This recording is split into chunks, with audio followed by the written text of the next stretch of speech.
Welcome back to the news at 10. The United States Ambassador to Nigeria, Stuart Symington, has commended the federal government and agencies involved in the provision of care and treatment for HIV/AIDS patients in collaboration with the American Presidential Emergency Plan for AIDS Relief. The envoy gave the commendation after inspecting a laboratory and other equipment donated by the U.S. to the AIDS Prevention Initiative Nigeria, a public health initiative in Jos, the Plateau State capital. The United States Ambassador to Nigeria, Stuart Symington, inspecting medical facilities donated by the American government to the HIV/AIDS Prevention Initiative Center in Jos, Plateau State, north-central Nigeria. You can load about 3-4 racks, and once it's done, this is a docking system. Once it goes here, you can load others.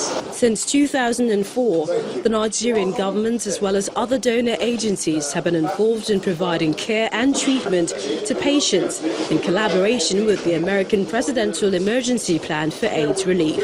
Speaking at the end of the inspection, the U.S. ambassador says the importance of the antiretroviral drugs cannot be overemphasized. Let me tell you the most remarkable story. I met a woman who works here who was HIV positive when she was in the university. She quickly got treatment. She was able to finish her studies. She then married, and she got a job here. And she learned how, by taking her medication, to be sure that her children, when she had them later, would not have HIV/AIDS. She's had 4 children, and all of them are HIV/AIDS free. This view is echoed by the CEO of the Public Health Initiative, as well as Lisa Patrick, a beneficiary of the program. We now know, with all certainty, that if HIV drugs are taken properly, they do work. And when we mean work, they bring about remission. We don't talk about cure, they bring about remission. And what that means is that the person will look like you and I. I discovered I was HIV positive, and then I came and enrolled in care through the support I got from the staff that were in the clinic, and then the support group that exists within the clinic. I had the hope, my hope was restored. I was able to move on in life. I took my drugs. I live well and healthy. With an estimated 3.2 million people living with AIDS in Nigeria, experts say everything must be done to reverse the alarming statistics. And after a significant upgrade of its health facilities, the Bayelsa State government says the state is ready to address the nation's health needs. The Bayelsa Diagnostic Center was built to end the practice of Nigerians seeking medical attention abroad. This is an example of the delivery beds used across primary health centers in Bayelsa State. This is a delivery code. That's our toilets and bathroom. Untidy environment, dilapidated buildings and obsolete medical equipment had been their reality for a long time. For many who had been forced to use these facilities, the disturbing experience is now a distant memory.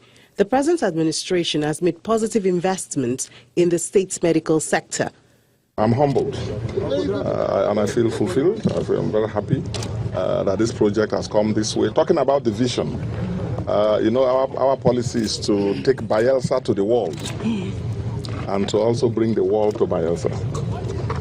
This is a cardinal program in that objective of our government. The Bayelsa State Deputy Governor inspects the new diagnostic center, one of the latest feats in the Bayelsa State medical sector, and a project the state government believes will help end medical tourism. Recall that we have one of the most modern diagnostic center built, equipped by this government. We have a drug mart that would make the manufacturers to bring drugs to our doorsteps.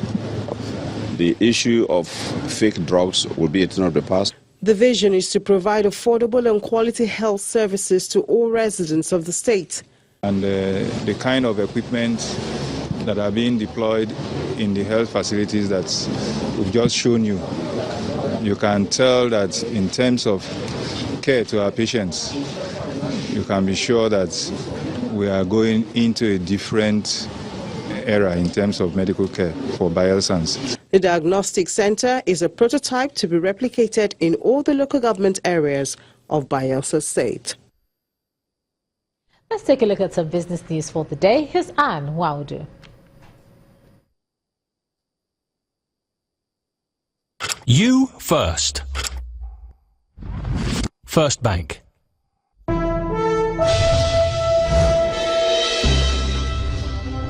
Thanks a lot, Ijoma. Welcome to Business News. The Central Bank of Nigeria and the Nigerian Communications Commission have succeeded in halting the attempt by Etisalat creditors to take over the company. The meeting, which was chaired by CBN Governor Mr. Godwin Emefiele, and had the consortium of banks being owed and Etisalat in attendance, agreed to find a quicker resolution to the loan default crisis facing the embattled telecom sector. The two separate regulatory agencies equally made it clear everything necessary must be done to protect the 23 million Etisalat subscribers as well as the telecom industry for investment. The consortium of banks will hold a meeting on March the 16th to agree on a payment restructuring path, while the NCC will lead the CBN in a possible crucial meeting with Etisalat's shareholders very soon. And latest data released by the Central Bank of Nigeria shows that the country's foreign exchange reserves have now experienced a steady increase since January the 5th, 2017. It rose above $30 billion on Wednesday this week. The rising reserves can be attributed to the recovery in crude oil prices, which has soared, but following the output cut deal agreed between OPEC and non-OPEC members on January the 1st. And this last time the reserve $30 billion mark was in July 2015, where it went as high as $31.63 billion in August of the same year before it began to decline. Stocks on the local bourse closed today in the trading session. It closed positive, strengthening today's recovery by more than 0.25%. For more details on how the equities performed today, here's Harriet Agbeni.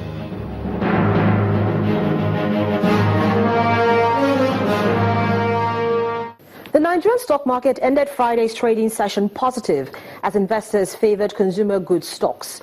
The market had recorded an intraday high of 1.49%, just as news filtered in that the president had returned to the country after a 49-day medical vacation.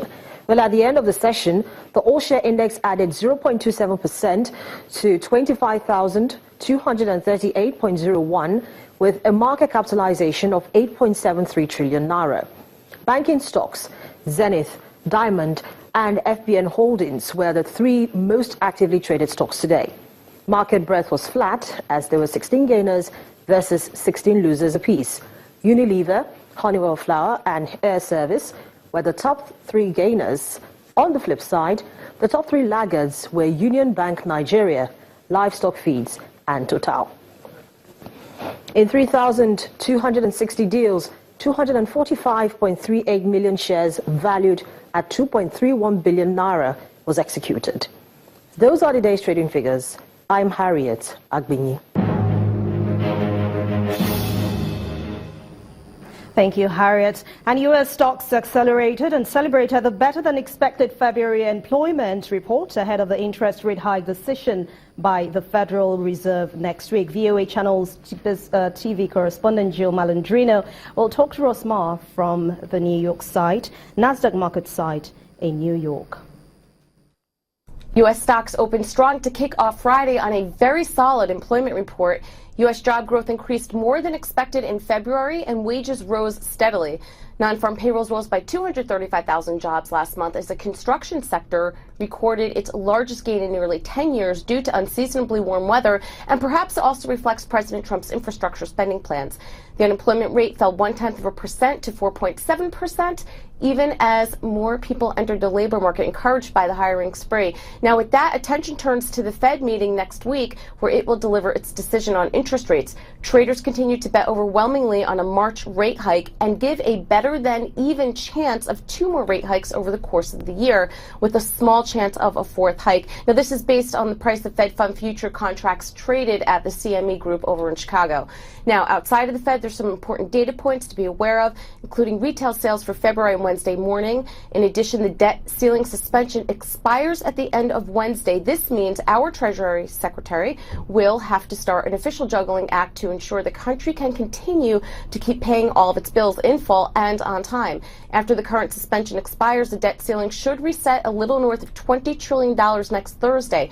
So obligations approved over the years by both parties include paying bondholders, federal contractors, Social Security recipients, tax filers owed refunds, and a vast array of other parties for services rendered and benefits come due. So you could see this could potentially add some volatility into the market. And in addition to that, we have options expiration next Friday. From the NASDAQ market site, I'm Jill Melandrino, and this is VOA Channel's Business News.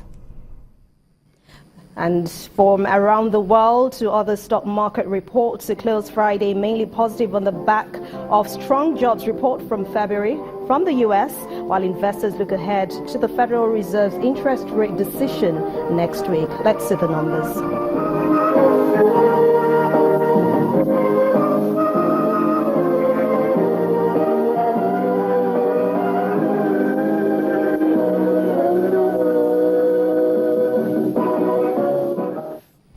Thanks for watching Business News on the last trading day of the week. I'm Anne Nwawadu. Back to you, Jama. You first. First Bank. Thanks a lot, Anne. Financial software solutions provider SystemSpecs has expanded the capacity of its flagship service, Remitter. The latest is the mobile application announced today in Lagos for the ease of transactions.